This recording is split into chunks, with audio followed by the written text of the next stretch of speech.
wants to have a child, and she's refused to give it a son. He does not recognize her. He sleeps with her, and she has twins. He is not master over her desire. He realizes through this action, because he would not keep his promises, that he did not have the righteousness of a temple harlot. He says that himself. She's more righteous than him. She's acting like a harlot. The very next chapter, that's chapter 38. The very next chapter, 39, Joseph is with a crazy woman, Potiphar's wife. And she desires to sleep with him. She wants him. And he says, what? No. And he masters it. He masters it. He says, no. Clearly, what the Genesis is doing is comparing Joseph to Adam and Joseph to who? Cain. Cain was told, sin is crouching at the door, and you must master, you must rule over it. He didn't. Neither did Judah. When Judah didn't master it, he recognized that he had a righteousness less than of a temple prostitute. But Joseph said no. He mastered it. The book of Psalms makes it very clear. That was God's test in his life, and he was declared righteous. Because sin, the word sin is almost never used in Genesis, but he says this. There's two things he says, which links him to Adam and Cain. Here's the first one. He says this, my master has given me everything but one thing.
got power now. Okay.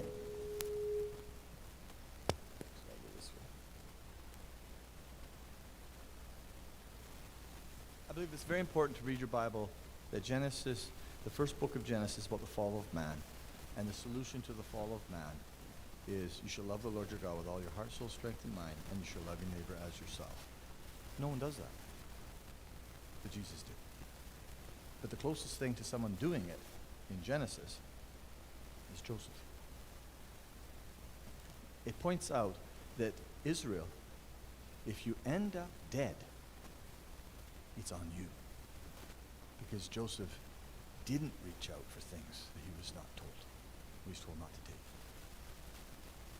If you get yourself in trouble and the ground won't give you its sustenance, it's on you.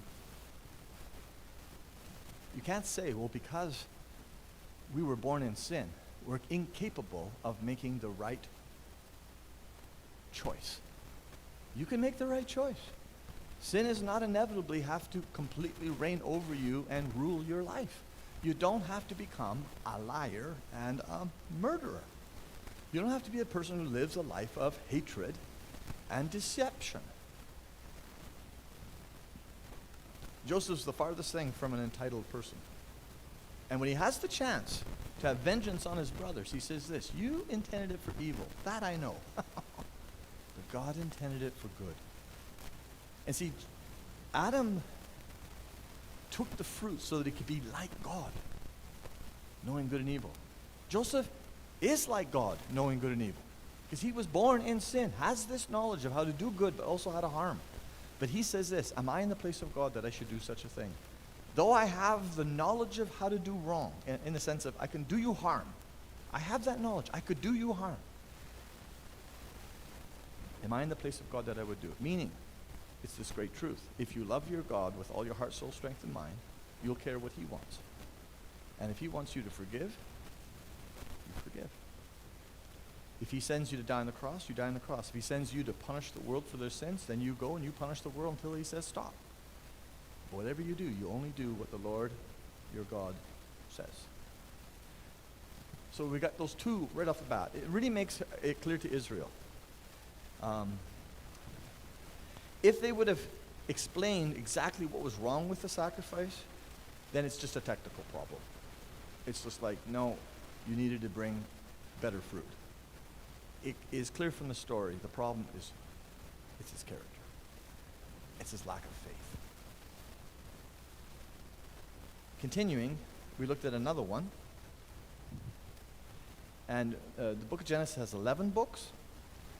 And the center book is book 6. And that's where the Abrahamic covenant is. Joseph is the 11th book, and that's the conclusion. 11 goes with 1. You compare 1 to 11, and the heart of it, all these promises are in book 6. Okay? And we will look at that. Okay?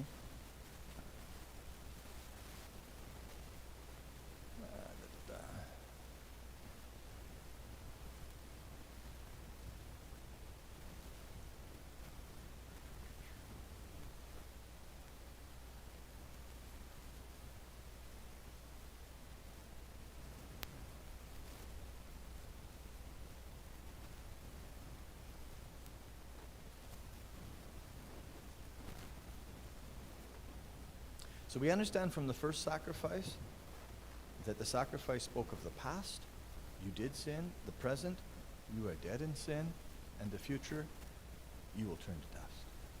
You will die. The future. The second sacrifice points, the one in Cain, points out that sacrifice without faith is useless. No sacrifice will God accept if you're not a person of faith. And you must believe that faith includes that you understand that sin is crouching at the door. And you have to say no to it. You have to master it. You have to make a choice. People of faith believe in the doctrine of sin. The world doesn't. Psychiatrists don't. Talk about sin, they almost have a conniption. But we do. We believe there's such a thing called sin. and we can rule over it. That doesn't mean you can, by choice, become sinless. But there's a big difference between being sinless and being blameless. And God says, I expect you to be blameless. There's no call in the Bible to be sinless. You can't, because you were born in sin. That'd be like saying to a leopard, make sure you don't have spots. I was born with spots. I was born with these. That you can be blameless.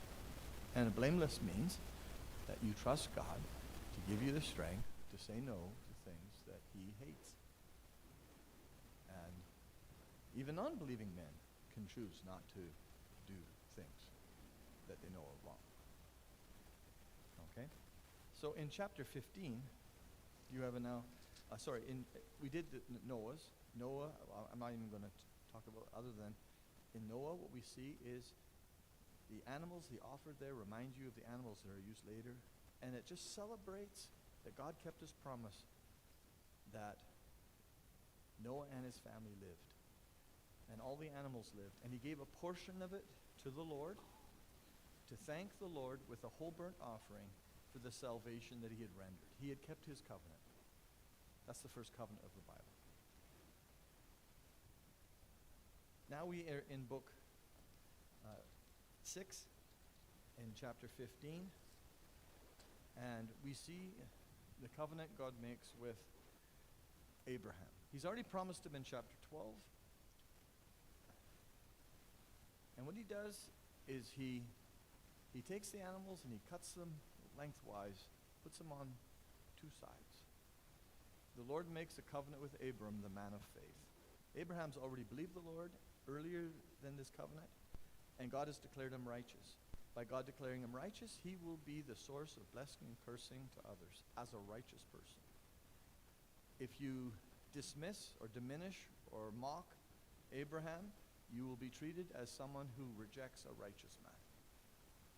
You know the saying in the New Testament, if you give a cup of cold water to the least of my brothers, you get the reward, right?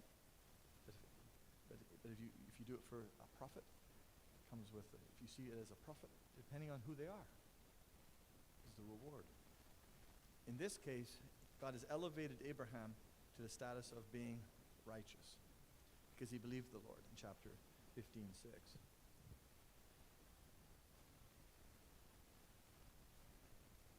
The Lord will be with Abraham's seed. God says 400 years, but he says they will be afflicted.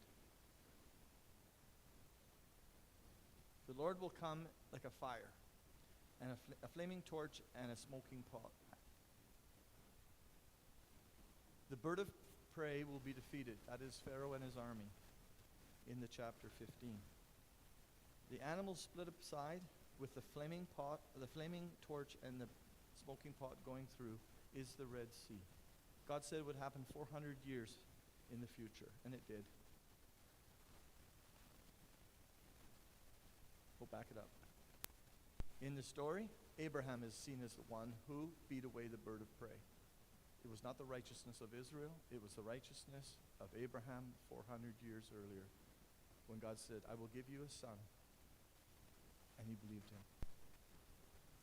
He believed him. And so Abraham is credited. That's why you'll see in the Old Testament many times God says, for the sake of Abraham, Isaac, and Jacob, I have forgiven you. He's taken the faith of the patriarchs and pushing it forward. These are the promises I made to them, and they believed my promises, and therefore, you do not die. Because you rebelled at the Red Sea.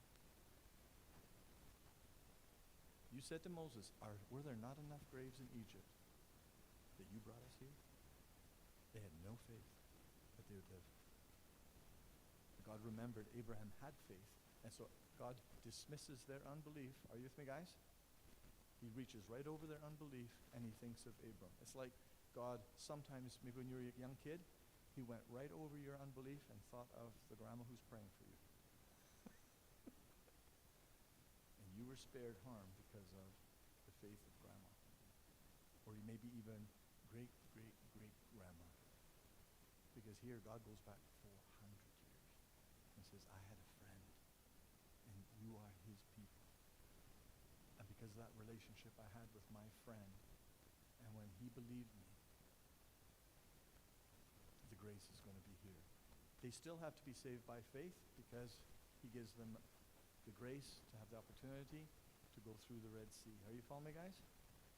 And walking through the Red Sea with water piled up on both sides, that would be an act of faith.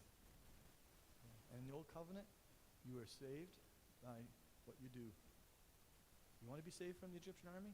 Walk. Start walking. You're dead men. So once I pull this pillar up, they'll run you over. They're at your heels. They're going to crush your heel. They're going to kill you. You need to walk. That's faith. But they're not saved by faith. They're saved by grace because they had already shown no faith. It's grace. And it is a righteousness that was given by God to Abraham, pushed forward 400 years. It's so important for Israel to understand. Why are we in the land? Well, because we fought our way here. No, you didn't.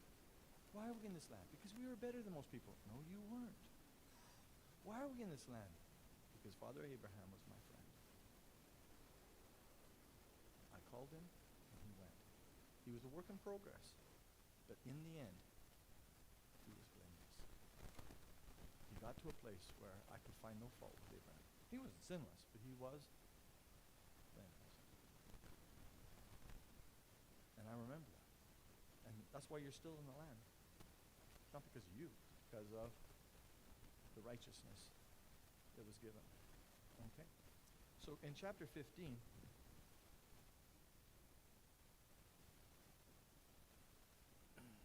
the chariots are held off by the pillar of fire. The fire presence of the Lord. And then they're killed. Okay? Any questions on that? You know the passage, the covenant 15? It doesn't tell you where it was. He doesn't tell Abraham it's Egypt. He doesn't tell him. He does say it's somewhere elevation-wise lower than where he is. He's in the hill country of Judea. He says you will go down and you will come up 400 years later, but you're going to be afflicted. So this is a foreknown people. God knows them, and none of them have yet been born. Are you with me? They've been foreordained to suffer. Before any of them are born, God has foreordained these people to suffer. Then he has chosen a day, an appointed day to call them, because he says 400 years. Are you with me? They will come out, actually we're told in Genesis, 430 years to the very day. And it will be Pharaoh who picked the day. And God says, pick the day. But it's my day. It's the day I choose. It's the day you choose. That's just sovereignty. He brings them out because they think they're lost, and he buries them and kills them. Why? Because they drowned the children in the Nile. And God says, those who curse your seed will be cursed, and those who bless your seed will be blessed. And this particular generation, we're going to run over Abraham's seed in the waters. And if you curse Abraham's seed, you will be cursed. If you bless Abraham's seed, you will be blessed. And God doesn't say, if Israel has behaved itself. It has nothing to do with Israel's behavior. It's Israel actually has behaved very badly. Because the promise wasn't to Israel. It was to who? Abraham. Abraham. And God's not a liar. He kept his word. He drowned everyone out. So this, let's take it back. I want you to understand something. Though these animals are common for all the sacrificial system, bovine, sheep, goats, turtle doves, and pigeons, these are your 5 types. This particular sacrifice is never repeated in the Bible. This particular type of sacrifice is never repeated, where you take it, split them in half, pull them on the side, and the pillar goes through, and the torch goes through. This clearly is a sacrifice that is a prophetic word of the what? Help me out. Yeah, future. Because when Abraham gets it, he says this is going to happen when? 400 years in the future. The interesting thing is, I do not believe Abram actually understands the symbolism. Are you with me? He knows what God says. We know this. This is what Abraham doesn't know. He doesn't know they're coming from Egypt because God didn't say it was Egypt. Though he himself had gone to Egypt and come out. He went down because of a plague, a famine, and he came out rich, even though he was deceitful. And Israel will go down because of a famine, will be deceitful there, and they will come out rich, just like Abraham. But he doesn't know that. He knows the time. It will be 400 years after they go down. But he doesn't know even when they're going down. Are you following me? Like, he's not completely sure about that even. But we do understand that it fits the time period of 400 years. Okay? So this is a sacrifice that really isn't talking primarily about sin. Are you with me, guys? This is talking about, this is a covenant. This is a sacrifice to establish a covenant. Okay? And this is the covenant God is making with Abraham. I will bring your people out of bondage after they have been afflicted for 400 years, and I will punish those who have done it. I am the Lord. Count on it. And he did it. So classic, Moses writes this. He explains this. His people get it. Why would they get it? Because they're on the other side of the Red Sea. They know what 400 years looks like. They're the people who went through the Red Sea.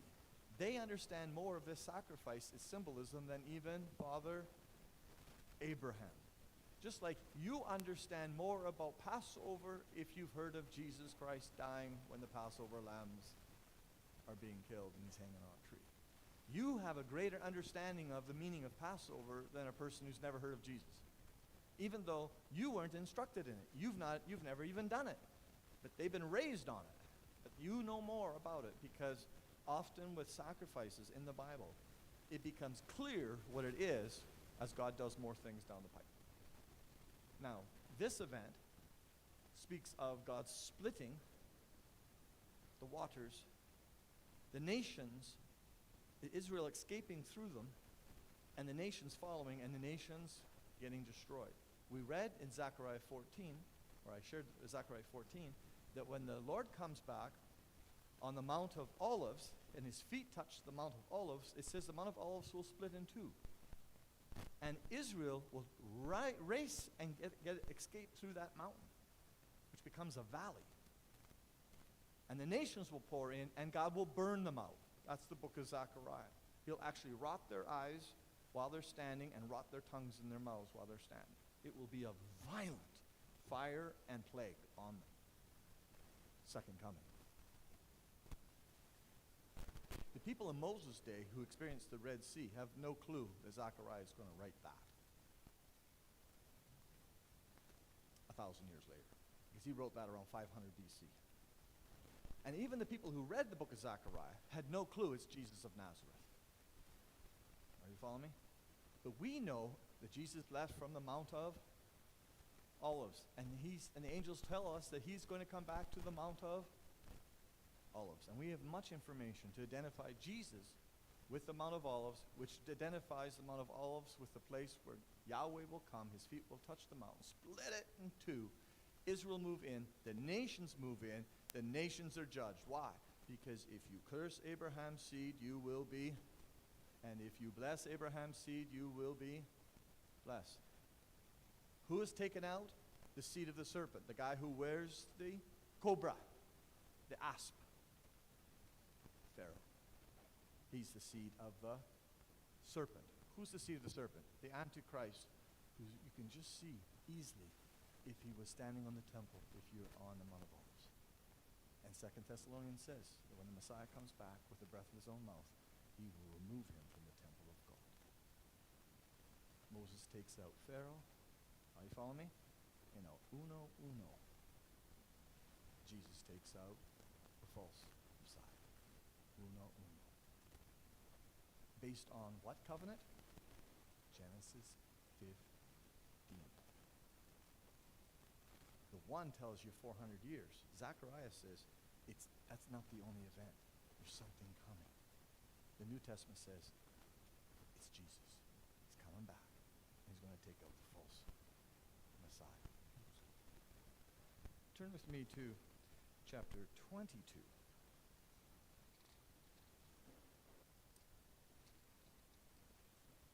This is a new one. We didn't do this one. Another sacrifice.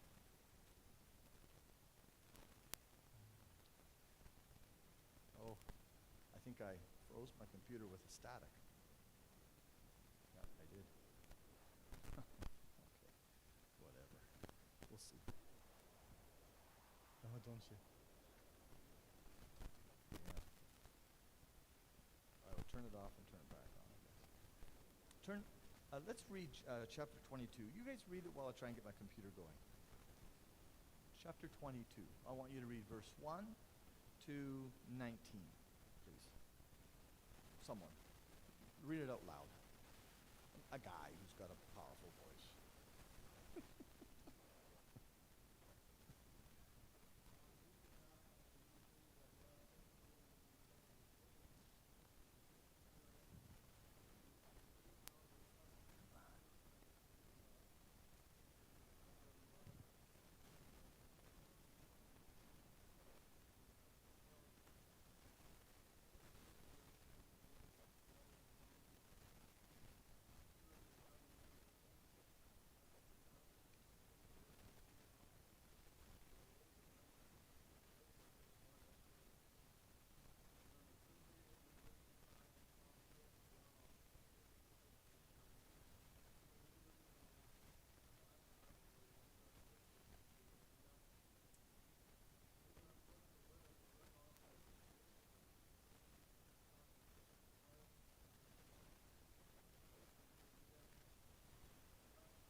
it's all one covenant.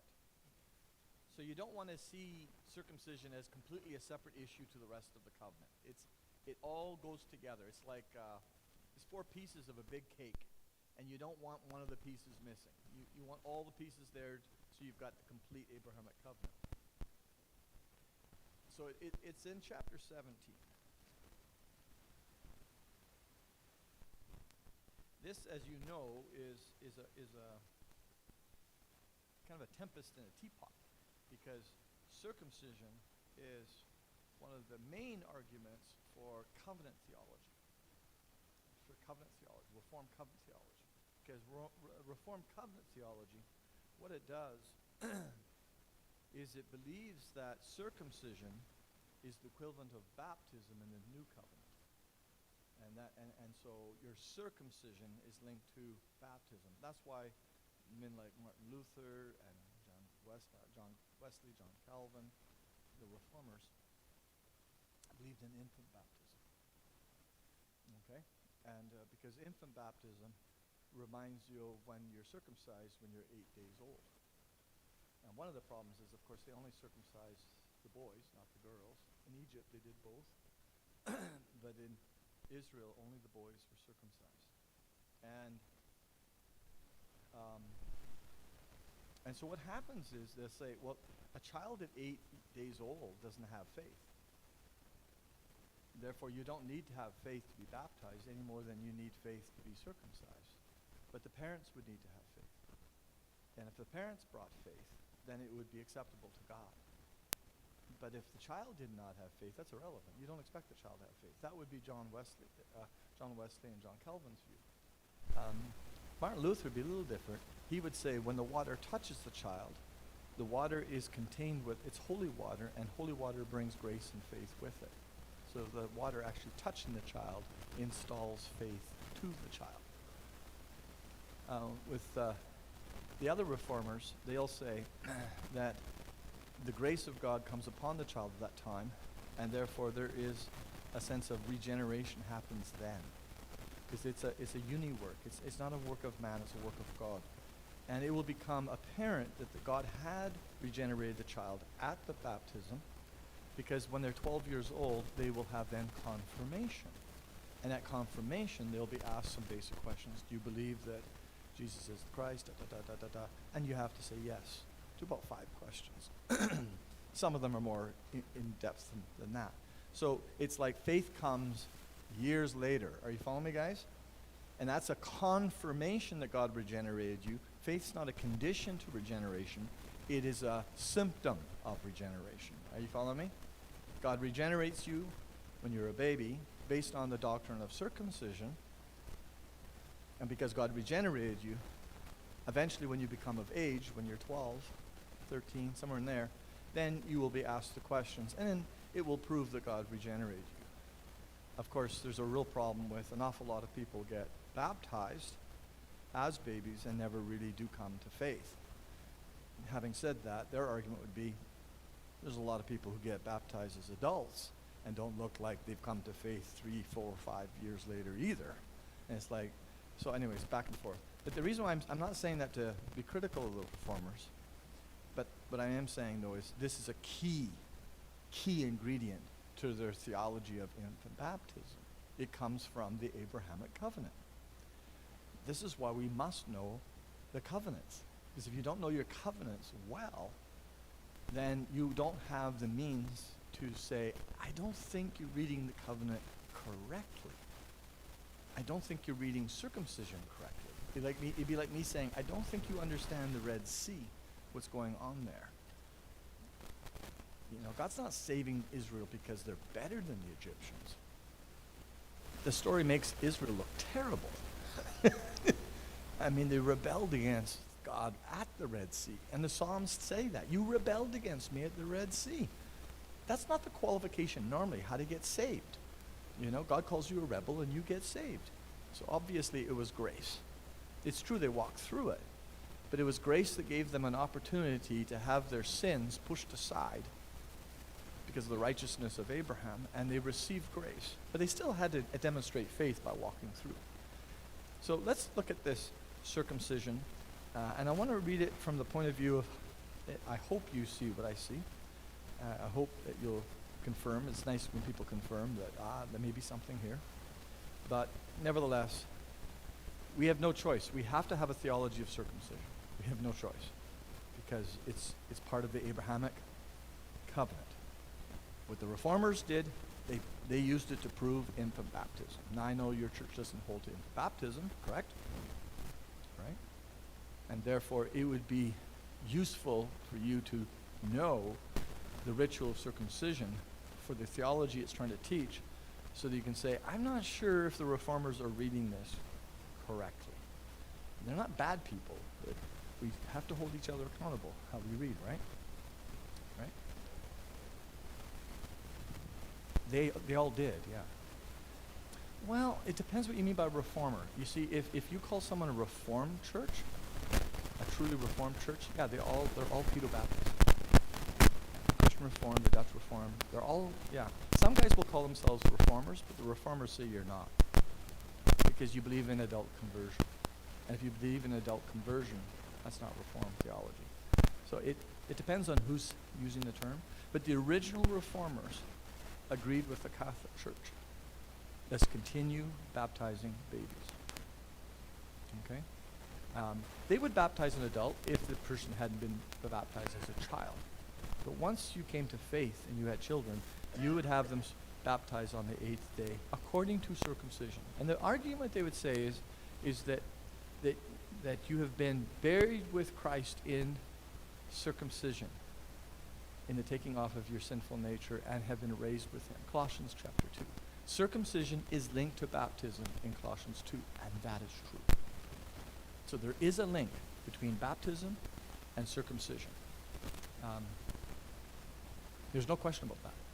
Paul makes the connection to circumcision and baptism. And so what we need to do then is figure out, what is he saying there? Let me first of all read that one. Colossians chapter 2.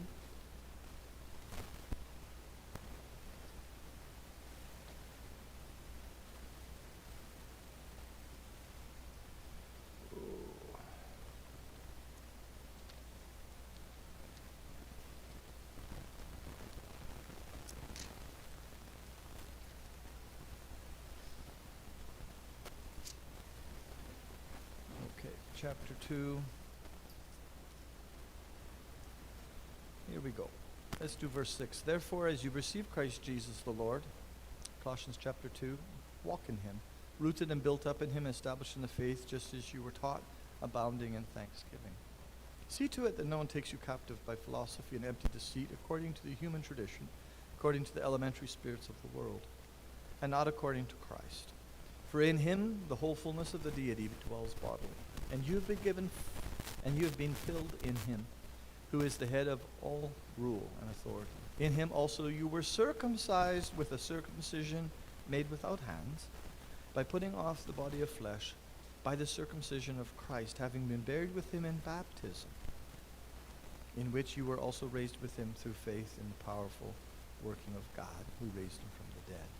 And you, who were dead in your trespasses and in the uncircumcision of your flesh, God made you alive together with him, having forgiven us all our trespasses. There is no question that Paul links circumcision to baptism. And what we need to do is answer the question, why do you not hold him for baptism? And why do I, who was baptized as a baby, why was I rebaptized and became an Anabaptist? An Anabaptist. Why did I get rebaptized? Okay?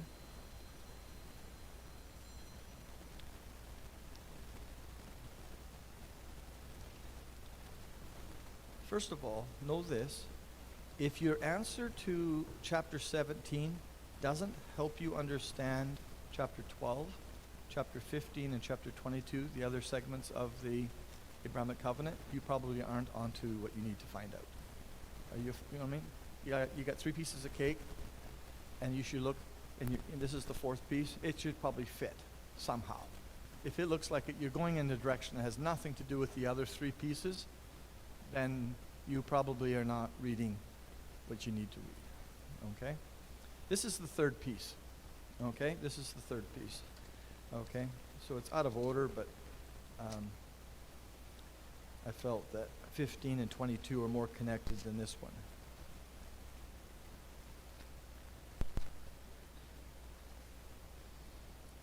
When Abraham was 99 years old,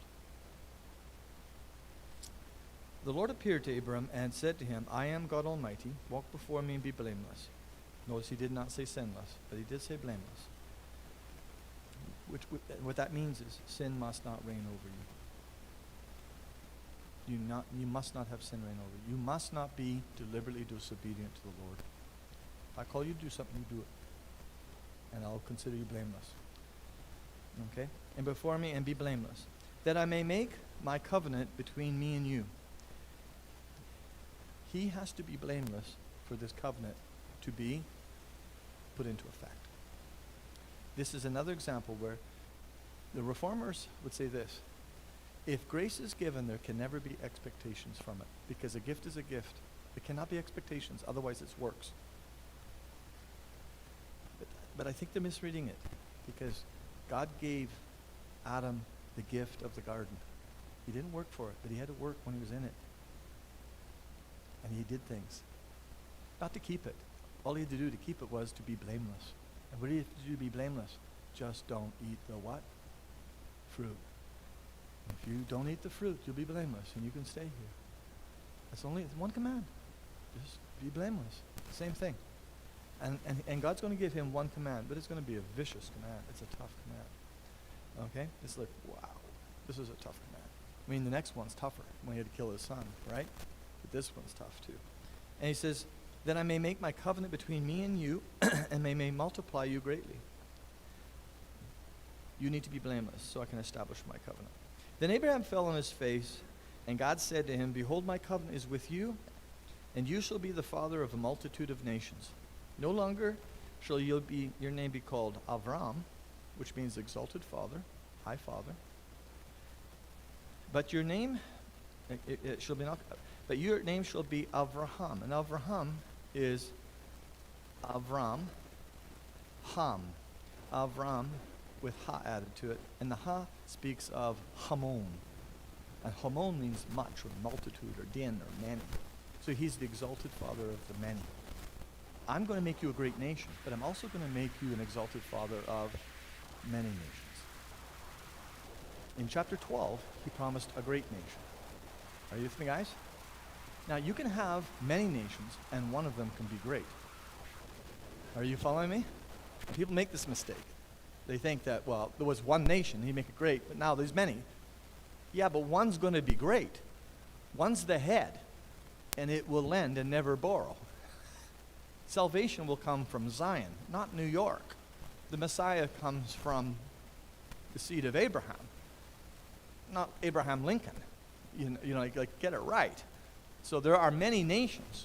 He will become the father of many nations for sure. But still, God still promised that one of them would be great. Okay? So we don't want to undo the great. Okay? Because when he goes in chapter 22, he's talking about one great nation that went through the Red Sea. Not all of them. Just one. Okay? So continuing. Then it says, for I have made you the father of a multitude of nations, and I will make you exceedingly fruitful, and I will make you into nations, and kings shall come from you. And I will establish my covenant between me and you and your offspring after you throughout their generations, for an everlasting covenant, to be God to you and to your offspring after you. And I will give to you and to your offspring, which is both a singular concept and a collective nation concept. And I will give to you and to your offspring after you the land of your sojournings, all the land of Canaan, for an everlasting possession, and I will be their God. And God said to Abraham, and as for you, you shall keep my covenant, you and your offspring after you throughout their generations. This is my covenant, which you shall keep between me and you and your offspring after you. Every male among you shall be circumcised. You shall be circumcised in the flesh of your foreskins, and it shall be a sign of the covenant between me and you. There's all kinds of theology here. God is going to bring salvation through affliction. That's what he'll do with Egypt. You're going to be saved. You're going to be vindicated. You're going to be made wealthy. But you've been foreordained to suffer. Salvation through affliction. Circumcision is a reminder that God's going to save, but he ordains you to be part of this covenant, that you have to be willing to suffer, because circumcision hurts. And there's shedding of blood. And there is the removal of the covering. And it's about seed, because foreskin is about seed. So it's a seed promise, it's a shedding blood promise, it's a removal of the covering, it's an atonement concept, and it's an affliction concept. That's all covenantal language. And Abraham, it's on you, Abraham, to make sure you and all your men do it. I'm calling on you to make sure it happens. Abraham must have tremendous clout to have all 318 of his warriors and everyone else to do it. Okay? Because they're doing it because of God's commandment to him. Are you following me, guys? So, you shall be circumcised in the flesh of your foreskin, and it shall be a sign of the covenant between me and you. Now, there's a sense that it emphasizes that everlasting covenant because it is a permanent mark that you'll carry to the rest until you die. This is not something you can easily undo. Every male throughout your generation, whether born in your house or bought with your money from any foreigner who is not of your offspring, both he who is born in your house and he who is bought with your money shall be circumcised. So shall my covenant be in your flesh, an everlasting covenant. A permanent reminder of there is no forgiveness of sins without the shedding of blood. There will be no forgiveness of sins without shedding of blood. And every baby male will experience that. Okay? Then it goes on to say, both he who is born in your house and he who is bought with your money shall be circumcised. So shall my covenant be in your flesh, an everlasting covenant. Any uncircumcised male who is not circumcised in the flesh of his foreskin shall be cut off from his people. He has broken my covenant. It's up to you, Dad, to make sure the boy is not one day driven away from Israel because he's not circumcised. That's on you, Dad. Because Abraham was given a command, and if you're a child of Abraham and you respect Abraham, the covenant gave to Abraham, and you want to be those who are the seed of Abraham, you must obey the command that Abraham took from God and gave to us. It's a commandment that came from God to Abraham, to the Jewish people. Okay? Continuing. And God said to Abraham, as for Sarai, now her name is Sari. And Sari means my princess, or princess. Okay? Avram means exalted father, which basically means prince. And Sari comes from the word sar, which is prince, but it's the feminine form. Princess. She's princess. And he changes the name to Sarah, which is short form for princess of the many. Sarah Hamon. She will be the princess of the many. He's the prince or the exalted father of the many, and she will be the princess of the many. Okay? Now, I will bless her, and moreover, I will give you a son by her. I will bless her, and she will become nations. Kings and peoples shall come from her. Okay? For example, the Edomites. The Edomites come from her. Okay? She's the Jewish people come from her. Okay? There's a lot of the people. Okay? Jacob and all his clan, but also Esau and all his clan have the same grandma. Okay? Okay? Many kings. Then it says, then Abraham fell on his face and laughed and said to himself, shall a child be born to a man who's 100 years old? Okay, so I'm going to have a kid next year. That makes me 100. That's quite laughable. shall a child be born to a man who's 100 years old? Shall Sarah, who is 90 years old, bear a child? And Abraham said to God, "Oh, that Ishmael might live before you." He wants God to reconsider and rather choose the son that he cannot see, because he's not been born. He's in the future. He would like God to go with the son that he already has. He wants to go with the son who came from Hagar. And when Abraham slept with Hagar, both Sarah and Abraham believed that he could produce children. Otherwise, she wouldn't have given Hagar to him. And he wouldn't accept it. But now, at 99, he doesn't believe he can produce a kid. And Sarah, back then, when she gave up her midwife, or her maid, Hagar, she said, "The Lord is preventing me from having a child." But now she's not cycling. The way of woman's gone from her. And so she thinks, this is ridiculous. He is too old to bear a son. I'm not even cycling. How am I going to bear a son? And Abraham's going like, go with Ishmael. God, he's here. I love him. He's one of mine. Make him the great nation. Yes, there's going to be many nations, but make him the great nation. Meaning give him the land. And you find out, Ishmael will be made a great nation. But he doesn't get the what? Land. None of the land will come to him. Land is not going to Ishmael, which is of course the father of the Arabs. It goes to Isaac. Now, so circumcision is about land. Who gets the land? Now Ishmael will be circumcised, correct? And he's circumcised on this day, correct? But he doesn't get the land because he's circumcised. Are you following me? Israel often said, we get the land because we're circumcised. Paul says, that's ridiculous.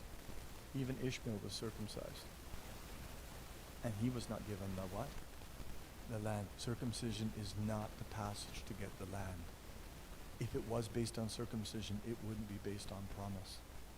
It's based on promise. It's not based on what men do. It's not based on works. If that was the case, Ishmael should get as much land as Israel, because Ishmael was actually circumcised before Isaac was even born. But circumcision, it has nothing to do with who gets the land. But the circumcision must happen if Ishmael expects to become a great nation, because he is a son of Abraham. And they continue the tradition of circumcision because they are the children of Father Abraham. And they get the blessing of being a great nation because they are connected to Father Abraham. But they don't get the land because of it. Continuing. And God said to Abraham, Sarah is going to be Sarah, the princess of the many. And he laughed. God said, no, but Sarah your wife shall bear you a son, and you shall call his name Yitzhak. You see, Yitzhak is the word laughter, because he laughed, and so did she. She thought it was ridiculous. He thought it was ridiculous. And God says, yes, you will call the child laughter. And what he did is he took the name Avram and put ha in it, and he took the word Sari and put the word ah in it. So God is saying, aha, and named the kid aha. Yeah. Actually, the word Yitzhak is for you're joking. It's what Lot's son-in-laws thought. God's going to bring brimstone down from heaven. And it says, they thought he was Yitzhaking, joking. It's so ridiculous. And they died because they didn't believe Lot. Rebecca and Isaac were doing the married thing in the window, and they were Yitzhaking each other. They were giggling together, enjoying each other. He says, she's not your sister, she's your wife. He's like, yeah, pretty much. The word can mean imply tenderness, where you're having fun, laughing together. It can be mocking. It can be ridiculous. I think you're just kidding. And so what God is saying is, I'm going to bring a salvation that is ridiculous. Name the kid ridiculous. Yeah, no, don't go with the kid that you can see. That would be the smart thing. You see him, he's there. No. And it's more ridiculous than you think, because we have to finish the story. As we do, it becomes even more ridiculous. No, you're going to name the kid laughter, because you laughed. It's not just a rebuke to them. Are you following me? It's a sense of, it's like God saying, is anything too hard for the Lord? Can he do immeasurably more than you could possibly imagine or ask? And the answer is yes. Well, Mary found the same thing. It's like, I've never slept with a man. And the angel says, is anything too hard for you? No, the Holy Spirit will come upon you and you will be with child. It's like, and what would the world say? That is what? Ridiculous. And this is what the church says. Don't say it's ridiculous. And what does God say? Well, of course it's ridiculous. Of course it's ridiculous. But it's true. Because it reflects the concept that God does something that looks ridiculous so that you know it's from what? From God. Well, what's the chance, you think, of a woman being paid to nurse her own child? Well, Moses' mom was paid by Pharaoh's daughter to nurse the very guy who's going to destroy the house of Pharaoh. That sounds pretty ridiculous. Or Pharaoh's going to drown his entire army in a sea of reeds. Like, how did a chariot army end up in a sea of reeds? Like, seriously. That sounds absolutely ridiculous. Are you telling me that God took on flesh, died on the cross, who had never done anything wrong, and paid for sinners? For the angels, they don't get it. It seems ridiculous. I know who God is. I know who the Son of God is. But it's very hard to comprehend. And we're stooping into it, trying to figure out what it is. But this is grace that no angel could ever have understood would become. Because from God's point of view, that's more ridiculous. Are you following me? Than drowning an army in a Red Sea or having a woman being paid for her own. Are you fine? You and I, if we're not careful, we make the mistake of getting so used to defending the truth, we don't realize how awesome and unusual and how almost laughable that God would pay for sinners. You know what I'm saying? It's like, really? Why would he do that? But truths become too familiar over time. Are you following me? And you don't realize how precious it is. Even the angels are like, we didn't see that coming. We were ready to come and defend Jesus any time. Wow, that's something. Okay? So we're not done. We're getting to it. Because we haven't dealt with the infant baptism thing, right? And I promised you we would. You do need to. If you're Anabaptist, you need to know why. Okay? No sense getting on the internet and having someone say things that are wrong and we keep quiet. I will establish my covenant with him, an everlasting covenant for his offspring after him. As for Ishmael, I've heard you. Now the word Ishmael means God hears. That's what the word means. And he says, I heard you. Call him Ishmael. I get it. And God says, I heard you. He will be a great nation, but he's not the one. Because he's not the child of promise. And he's not coming from the woman who's as good as, help me out? Dead. He's not coming from the woman who's as good as dead. And your wife isn't even cycling. You're as good as dead. And now that you're as good as dead, and you're going to be good as dead for two reasons. One, you're 99. That's the one reason. And she's not cycling. And there's another reason. There's another reason. And I'll give you the other reason as we keep going. And Abraham said to God, oh, that you choose name Ishmael. May he live before you. And God said, no, it's going to come from Sarah. As for Ishmael, I have heard you. Behold, I have blessed him, and I will make him fruitful and multiply him greatly. He shall be a father of 12 princes, and I will make him into a great nation. But I will establish my covenant with Isaac, whom Sarah shall bear to you at this time next year.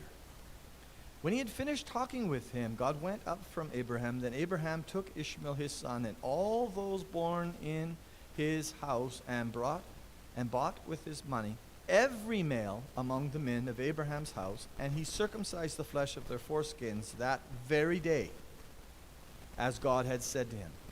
Every single male was circumcised, whether bought or born, on the same day. He was told to do it all on the same day. You may not do it in shifts. You will do it all in one day. And it says he did it all in one day. And several things. One, God's salvation doesn't come in dribs and drabs. It comes in the evening, and it is done in the morning. That happened so many times in history. It is done in one day. God does salvation one. He buries the Egyptian army in one evening, and in the morning there is salvation. Passover. He kills the firstborn, and they are out by the evening. In the morning, they are free people. Are you following me, guys? And you will have everyone circumcised on the same day. Turn with me to the story of Simeon Levi, where he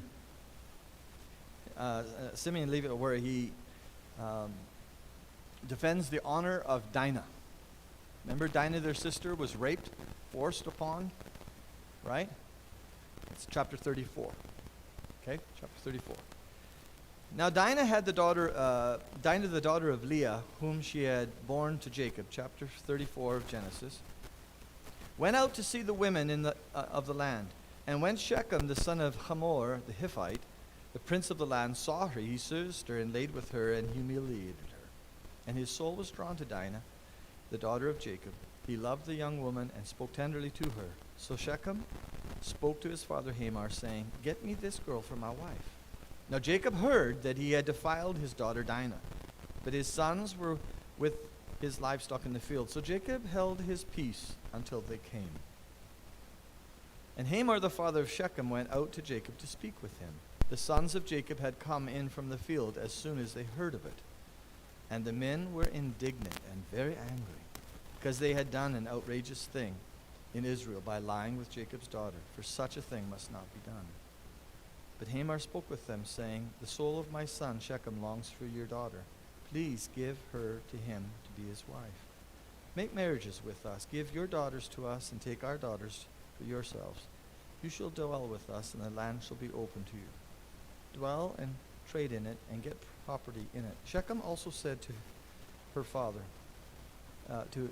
also to her father and to her brothers, "Let me find favor in your eyes, and whatever you say to me, I will give. Ask me for a great bride price, I'll gift it to you as a will, and I will give whatever you say to me. Only give me the young woman to be my wife." The sons of Jacob answered Shechem and his father Hamor deceitfully, because he had defiled their sister Dinah. They said to them, "We cannot do this thing to give our sister to one who is uncircumcised, for that would be a disgrace to us.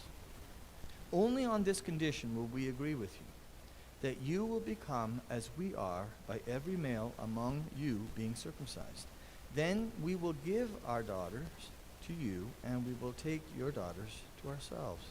And we will dwell with you and become one people. But if you will not listen to us and be circumcised, then we will take our daughter, and we will be gone." Their words pleased Hamor and Hamor's son Shechem. And the young man did not delay to do this thing, because he delighted in Jacob's daughter. Now he was the most honored of all his father's house. So Hamor and his son Shechem came to the gate of the city and spoke to the men of their city, saying, "These men are at peace with us. Let them dwell in the land and trade in it.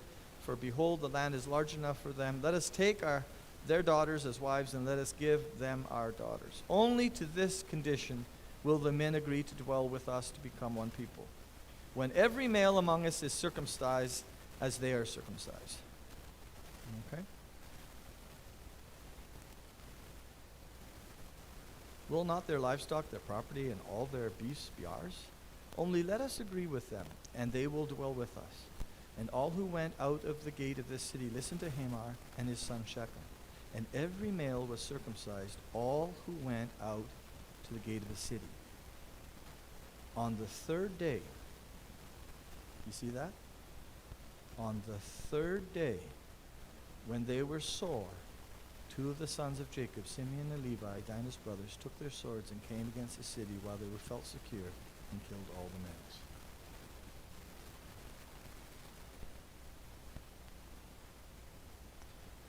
Simeon and Levi knew what day to show up. If you get circumcised, you will not be able to wield a shield or a sword or a spear on the third day. On the second day, you're not yet sore enough you could defend yourself. By the fourth day, you're healing. But on the third day, you are as good as dead. And God says, Abraham, every single man will be circumcised on the same day. Abraham knows, unless God helps him, the entire nation will be dead on the third day. That's when the Canaanites will show up. And that's where they will kill him. That's why circumcision is called circumcision unto death in the Bible. Because the original circumcision was a circumcision where they were all commanded to be circumcised on the same day. Therefore, they would put absolutely no confidence in their flesh to defend themselves. They would trust that they are as good as, help me out, dead. And if they're alive on the third day, that is God. We will be alive on the third day. And Abraham received back his son on the third day.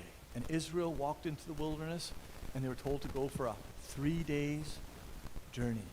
If God not be with us by the third day, we'll never come out of this wilderness alive. Are you following me? Circumcision is the ritual that you'll put no confidence in your flesh, but in God and God alone. And you've been not circumcised with a circumcision done by the hands of what? Men, but a circumcision done by Christ. And when Christ regenerated, you put no confidence in your own flesh, but in that God can raise you from the dead. And those who are circumcised by Christ, they have put to death the deeds of this world. They have considered themselves as good as they pick up their cross. Are you following me? And they put no confidence in their flesh. And they say, if I live by the faith of the Son of God, and God will raise me. How do I know he'll raise me? Because God raised Jesus on the what? Third day, according to the Scriptures. Because him being raised on the third day tells you he is the fulfillment of the Abrahamic covenant of circumcision. Because Jesus put no confidence in his flesh, but he believed on the third day he would be, help me out, alive. I'll be alive on the third day. Now it's got a twist, because he's dead and he's alive. Abraham is promised, think about it, circumcise everyone on the same day. But I'm going to give you a son a year out from now. Are you following me? If he doesn't have faith, why would you believe the son's coming? In 3 days hence, the Canaanites will turn you into mush. Are you following me? You'll be dead in 3 days. The boy that I want you to believe in is the one who is on the other side of your certain death. Your men and you will know if you're alive on the third day, God and God alone did it. Because just two Hebrew men who know when to show up, it's the third day, wiped out a whole town. And the Canaanites filled that land. They filled that land. And they had spies everywhere, and they knew it. It was God's way of saying, if you want to be a Christian, you must consider yourself as good as what? Dead. The original circumcision was actually a circumcision that required Unbelievable faith. The men who were getting circumcised knew what they were doing. They were putting their lives at risk. Not just their lives, but their children's and their grandchildren's and their moms and their dads. They were putting everyone at risk. Because if all of the warriors get circumcised on the same day, none of us will be able to defend anyone 3 days from now. Abraham, are you sure this is what we should do? See, circumcision was actually an incredible call to faith. A huge call to faith.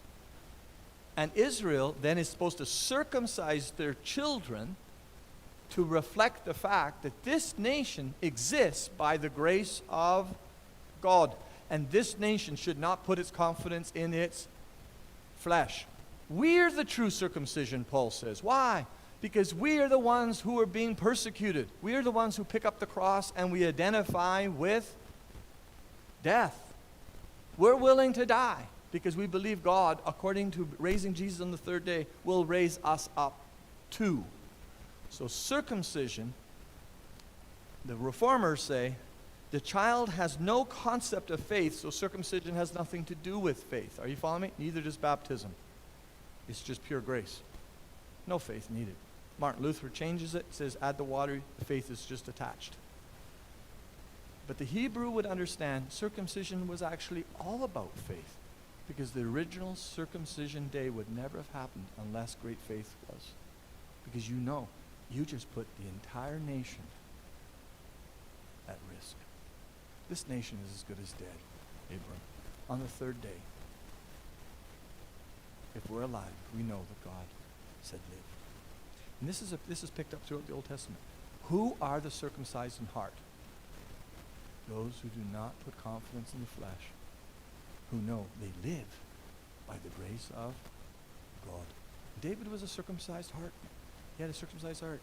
When his enemies wanted to take him out, he would go to God and say, God, I lay myself down and I trust in you. I'll get up in the morning because you are with me. You are my shield and you are my protector. They lie in wait, God. They have poison for me. They have gall for me.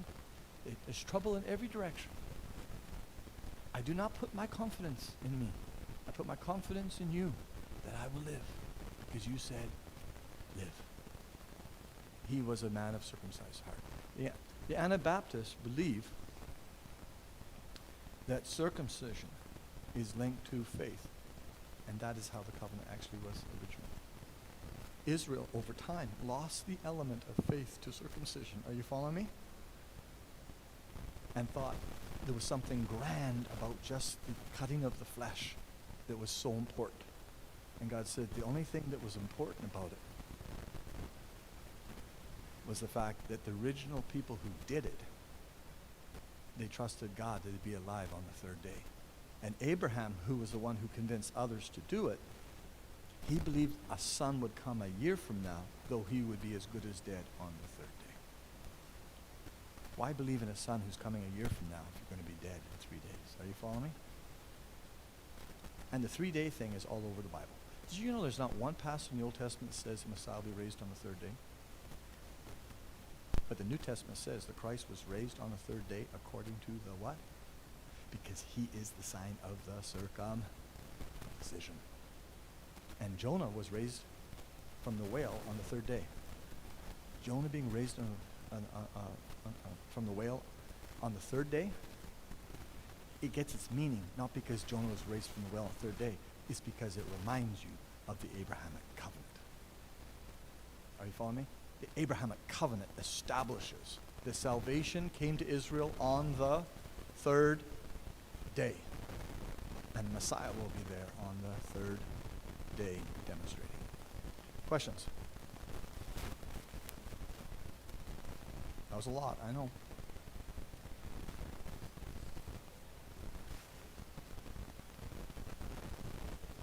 Yes, it has that tendency because Israel, rather than, see, if you circumcise a child, it doesn't put the whole nation at risk. It would be if every single soldier sold his weapons, turned all his weapons into plowshares, knowing Hamas hasn't been defeated, are you on me? And saying, we're just going to trust God to keep us safe. And I can tell you right now, Israel will not do that. They don't have the kind of faith that Abraham had. Because Abraham could have said to God, help me out. What is the kid called? Ridiculous. And I'll tell you something that's ridiculous. Getting every single warrior to be circumcised on the same day when you're in the land of your enemies.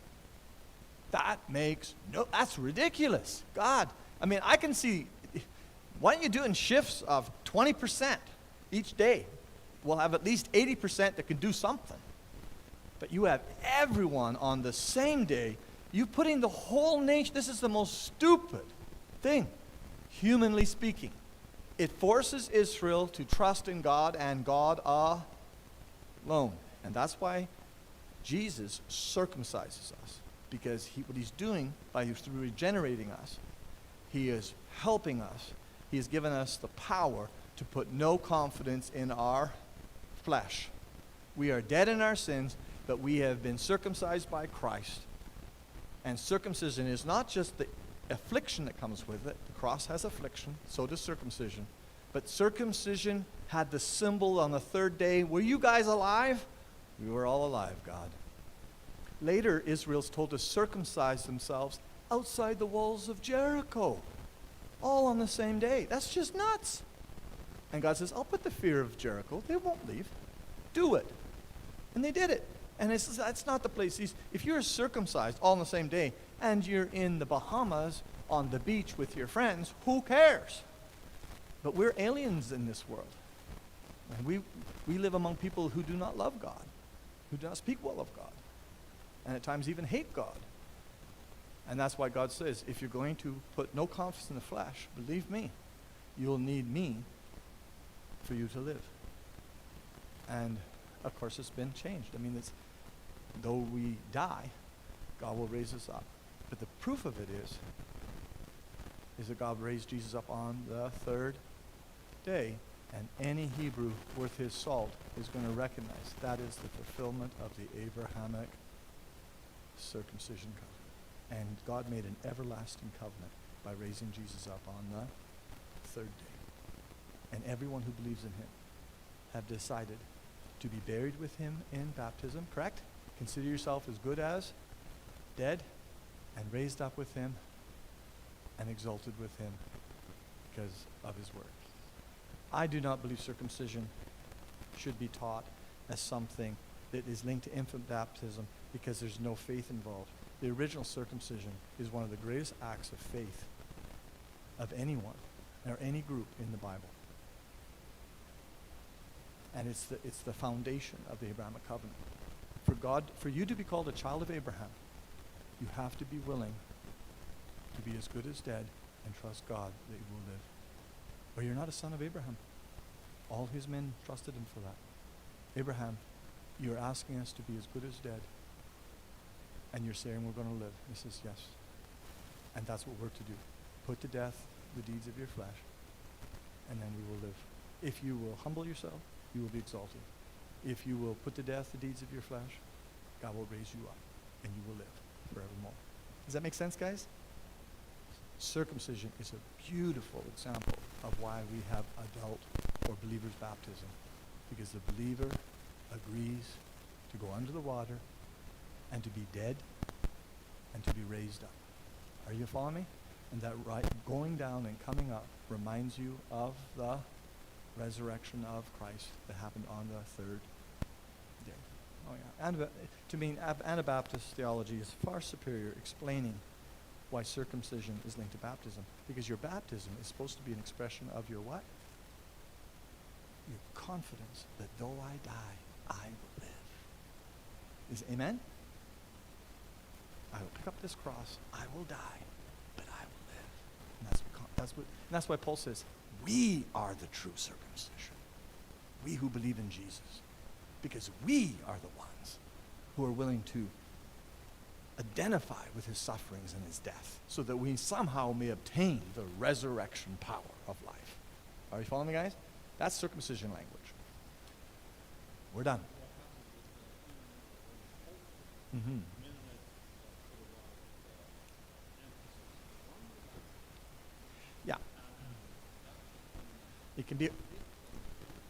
It can be if we're not careful. Yeah. In fact, I have friends who are Mennonite background, and they've seen so much of it. If they're not careful, they get too reactionary to it and devalue baptism because they're afraid others are making it too big.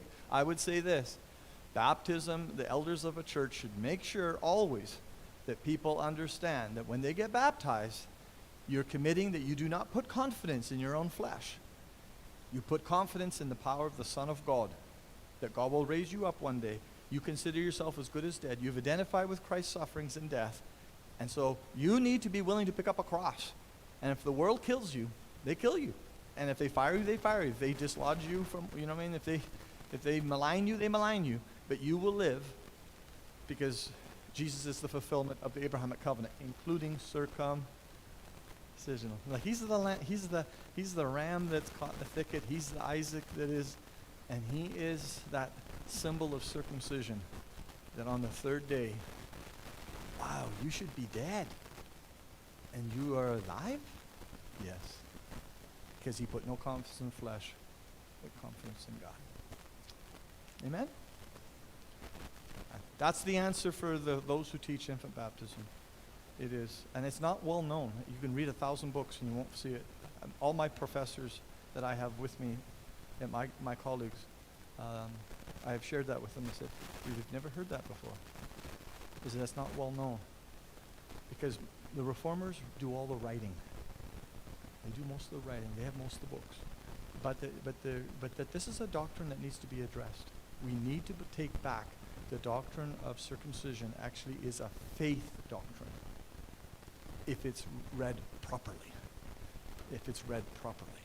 Because the original circumcision was a ridiculous act that you would only do if you believe that God is unlimited in power. And that his promise, if he gives you a promise a year out from now, I guess you'll be alive. If I said, you're as good as dead 3 days from now, but a year from now I'm going to give you $1 million, you would assume that you must be able to get past those 3 days because I'm promising you something a year out. Why is Isaac a ridiculous promise?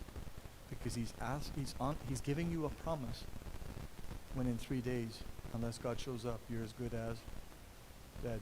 That is the miracle of the child. Because the miracle of the child is you're believing you're going to receive something, though you accept the fact that you are as good as dead. God is the one who will have to do this. He's the one who will have to secure this promise by keeping us alive. Thank you, Father, for this evening. Thank you for the opportunity to be talking about the Abrahamic covenant, and help us tomorrow, Lord, as we look at the Levitical system and how it is fulfilled in Jesus. Amen.